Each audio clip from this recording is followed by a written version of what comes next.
Hello, welcome to Spicegenics. ഇന്ന് നമുക്ക് നല്ല സൂപ്പർ ടേസ്റ്റി ആയിട്ടുള്ള ഒരു ചോക്ലേറ്റ് കേക്ക് ഉണ്ടാക്കിയാലോ.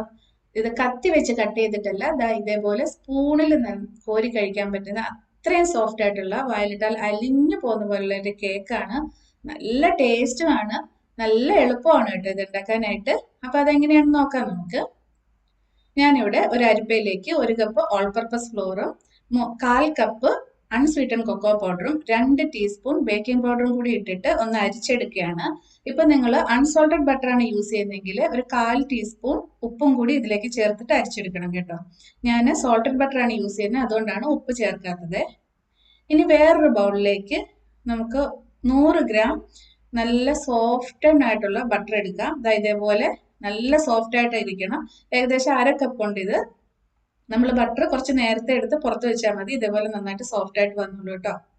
ഇനി ഇതിലേക്ക് 1/4 കപ്പ് പഞ്ചസാരയും കൂടി ചേർത്തിട്ട് നന്നായിട്ടൊന്ന് മിക്സ് ചെയ്തെടുക്കാം. ബീറ്ററിന്റെ ഒന്നും ആവശ്യമില്ല, ജസ്റ്റ് കൈ വെച്ച് തന്നെ മിക്സ് ചെയ്തെടുത്താൽ മതി കേട്ടോ. ഇനി ഇതിലേക്ക് നമുക്ക് 2 റൂം ടെമ്പറേച്ചറുള്ള മുട്ടകളും കൂടി ചേർത്തിട്ട് നന്നായിട്ടൊന്ന് മിക്സ് ചെയ്തെടുക്കാം. പതപ്പിച്ചെടുക്കേണ്ട ആവശ്യമൊന്നുമില്ല, ഇതേപോലെ മിക്സ് ചെയ്തെടുത്താൽ മതി. ഇനി വേറൊരു ബൗളിലേക്ക് 1/4 കപ്പ് നല്ല ചൂടുള്ള പാലെടുത്തിട്ട് അതിലേക്ക് 1 ടീസ്പൂൺ ഇൻസ്റ്റന്റ് കോഫി പൗഡർ ചേർത്തിട്ട് ഒന്ന് മിക്സ് ചെയ്ത് മാറ്റി വയ്ക്കാം. ഇനി ആ ബട്ടറും എഗ്ഗും ഷുഗറും കൂടെയുള്ള മിക്സിലേക്ക് നമ്മൾ അരിച്ചു മാറ്റി വെച്ചിരിക്കുന്ന ആ ഡ്രൈ ഇൻഗ്രീഡിയന്റിന്റെ പകുതി ചേർത്തിട്ട് കട്ട കെട്ടാതെ ഒന്ന് ഇളക്കി കൊടുക്കാം. ഭയങ്കര സ്പീഡിൽ ഓവർ മിക്സ് ചെയ്യരുത്, ജസ്റ്റ് കട്ട കെട്ടാതെ ഒന്ന് ഇളക്കിയെടുത്താൽ മതി കേട്ടോ. ഇനി ഇതിലേക്ക് നമ്മുടെ ആ കോഫി മിക്സ് ഒഴിച്ചു കൊടുത്തിട്ട് ഇതൊന്നും കൂടി ഒന്ന് കട്ട കെട്ടാതെ ഇളക്കിയെടുക്കാം. നല്ല എളുപ്പത്തിൽ ഉണ്ടാക്കാൻ പറ്റുന്ന ഒരു കേക്കാണ് കേട്ടോ ഇത്. നല്ല ടേസ്റ്റിയുമാണ് ഈ കേക്ക്. ആരെങ്കിലും ഗസ്റ്റ് ഒക്കെ വരികയാണെങ്കിൽ നമുക്കിത് പെട്ടെന്ന് ഉണ്ടാക്കി എടുക്കാവുന്നതേ ഉള്ളൂ. ഇനി നമുക്കിതിലേക്ക് ബാക്കിയുള്ള ഡ്രൈ ഇൻഗ്രീഡിയൻറ്റും കൂടി ചേർത്തിട്ട് കട്ട കെട്ടാതെ ഒന്നും കൂടി ഒന്ന് ഇളക്കിയെടുക്കാം. ഇപ്പൊ നമ്മുടെ ബാറ്റർ ഇവിടെ റെഡി ആയിട്ടുണ്ട്, കണ്ടില്ലേ? ഇതാണ് കൺസിസ്റ്റൻസി. ഞാനിവിടെ ഒരു പാനിൽ ബട്ടർ തേച്ച് ഗ്രീസ് ചെയ്ത് വെച്ചിട്ടുണ്ട്. നിങ്ങൾക്ക് ഇപ്പം വലിയ പാത്രം ഇല്ലെങ്കിൽ ചെറിയ 2 പാനിൽ ഈക്വലായിട്ട് ബാറ്റർ ഡിവൈഡ് ചെയ്ത് ഒഴിച്ചിട്ട് വേണമെങ്കിലും ബേക്ക് ചെയ്തെടുക്കാം. ഈ പാത്രത്തിൽ തന്നെയാണ് നമ്മൾ സെർവ് ചെയ്യുന്നത് കേട്ടോ. അപ്പം അതിനനുസരിച്ചിട്ടുള്ള ഓവൻ സേഫ് ആയിട്ടുള്ള ഒരു പാത്രത്തിൽ ഒഴിച്ച് ബേക്ക് ചെയ്തെടുത്താലും മതി. ഇനി നമുക്ക് ഇതിന്റെ മുകൾ വശമൊക്കെ ഒന്ന് സ്പാറ്റില വെച്ചിട്ട് ഒന്ന് ലെവൽ ചെയ്ത് കൊടുക്കാം. ഇനി ഇത് നമുക്ക് 180 ഡിഗ്രിയിൽ 10 മിനിറ്റ് പ്രീ ഹീറ്റ് ചെയ്ത ഓവനിൽ 25 to 30 മിനിറ്റ്സ് വെച്ച് ബേക്ക് ചെയ്തെടുക്കാം. കറക്റ്റ് 30 മിനിറ്റ്സ് ആയപ്പോഴേക്കും കേക്ക് റെഡി ആയിട്ടുണ്ട്. ഇനി ഈ പാനിൽ തന്നെ വെച്ചിട്ട് കേക്ക് നന്നായിട്ടൊന്ന് തണുപ്പിക്കാം. ഈ കേക്ക് തണുത്തതിന് ശേഷം നമുക്ക് ഇതിന്റെ ടോപ്പിംഗ്സ് റെഡിയാക്കാം. ഇനി കേക്കിന്റെ ടോപ്പിംഗ്സ് റെഡിയാക്കാനായിട്ട് നമുക്ക് ഒരു പാനിലേക്ക് 1 ക്യാൻ സ്വീറ്റൻഡ് കണ്ടൻസ്ഡ് മിൽക്ക് ഒഴിച്ചു കൊടുക്കാം. അതായത് 395 ഗ്രാമിന്റെ ഒരു ക്യാൻ കിട്ടില്ലേ, അത്. ഇനി അതിന്റെ ആ ഒരു മധുരം ഒന്ന് കട്ട് ചെയ്യാനായിട്ട് 1/4 കപ്പ് അൺസ്വീറ്റൻ കൊക്കോ പൗഡറും കൂടി ചേർത്തിട്ട് മീഡിയം ഫ്ലെയിമിൽ ഇട്ടിട്ട് ഇതെല്ലാം രണ്ടും കൂടി നന്നായിട്ടൊന്ന് മിക്സ് ചെയ്തെടുക്കാം.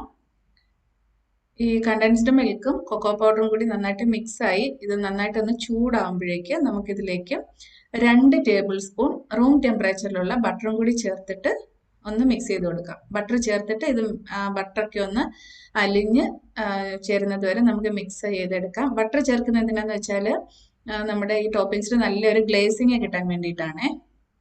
ഇനി ഇതിലേക്ക് നമുക്ക് 1/2 കപ്പ് വിപ്പിംഗ് ക്രീമും കൂടി ചേർത്തിട്ട് ഇതെല്ലാം കൂടി നന്നായിട്ട് ഒന്നും കൂടി ഒന്ന് മിക്സ് ചെയ്തെടുക്കാം. അതിനുശേഷം നമുക്ക് ഫ്ലെയിം ഓഫ് ചെയ്യാം.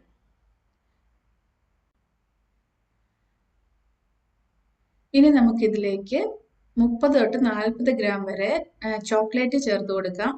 ഡാർക്ക് ചോക്ലേറ്റോ മിൽക്ക് ചോക്ലേറ്റോ നിങ്ങൾക്ക് ഇഷ്ടമുള്ള ഏത് വേണമെങ്കിലും ചേർത്ത് കൊടുക്കാം. ഞാനിവിടെ ഡാർക്ക് ചോക്ലേറ്റും മിൽക്ക് ചോക്ലേറ്റും കൂടി മിക്സ് ചെയ്തിട്ട് ഒരു 40 ഗ്രാം ചോക്ലേറ്റ് ഞാൻ ചേർത്ത് കൊടുത്തിട്ടുണ്ട് കേട്ടോ. ഇനി ഈ ഫ്ലെയിം ഓഫ് ചെയ്തതിന് ശേഷം മാത്രമേ ചോക്ലേറ്റ് ചേർക്കാവൂ, ഇല്ലെങ്കിൽ അത് കരിഞ്ഞു പോവും. ചോക്ലേറ്റ് എല്ലാം നന്നായിട്ട് മെൽറ്റ് ആവുന്നത് വരെ നമുക്കിതൊന്ന് മിക്സ് ചെയ്ത് കൊടുക്കാം. ഇതാ കണ്ടില്ലേ, ചോക്ലേറ്റ് മെൽറ്റ് ആയപ്പോഴത്തേക്ക് നല്ല ഒരു ബ്യൂട്ടിഫുൾ ബ്രൗൺ കളറായിട്ട് വന്നില്ലേ നമ്മുടെ ടോപ്പിംഗ്സ്.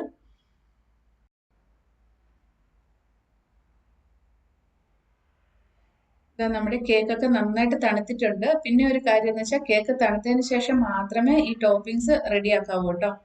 ഈ കേക്കിലേക്ക് നമുക്കൊരു സ്ക്യൂർ വെച്ചിട്ട് കുറെ ഹോളുകൾ ഇതേപോലെ ഇട്ട് കൊടുക്കാം. എന്തിനാന്ന് വെച്ചാൽ നമ്മൾ ഇത് ഒഴിക്കുമ്പോൾ കേക്കിന്റെ ഉള്ളിലേക്കൊക്കെ പെട്ടെന്ന് അബ്സോർബ് ചെയ്യാൻ വേണ്ടിയിട്ടാണ്.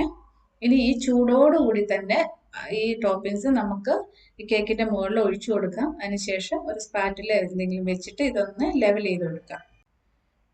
ഇനി കേക്കിന്റെ മുകളിൽ ഞാൻ കുറച്ച് ചോക്ലേറ്റ് ചിപ്സ് ഇട്ട് കൊടുക്കുകയാണ്. വൈറ്റ് ചോക്ലേറ്റും മിൽക്ക് ചോക്ലേറ്റും കൊണ്ടുള്ള മിക്സ് ആണ് ഇട്ട് കൊടുത്തിരിക്കുന്നത്. ഇത് ഓപ്ഷണൽ ആണ്. ഇഷ്ടമുണ്ടെങ്കിൽ മാത്രം ചേർത്താൽ മതി കേട്ടോ. ഇല്ലെങ്കിൽ തന്നെ ഈ കേക്ക് കഴിക്കാൻ നല്ല ടേസ്റ്റ് ആണ്. ഇതാ ഇത്രയേ ഉള്ളൂ, നമ്മുടെ സൂപ്പർ ടേസ്റ്റി ആയിട്ടുള്ള ചോക്ലേറ്റ് കേക്ക് റെഡി. എല്ലാവരും ട്രൈ ചെയ്ത് നോക്കണേ.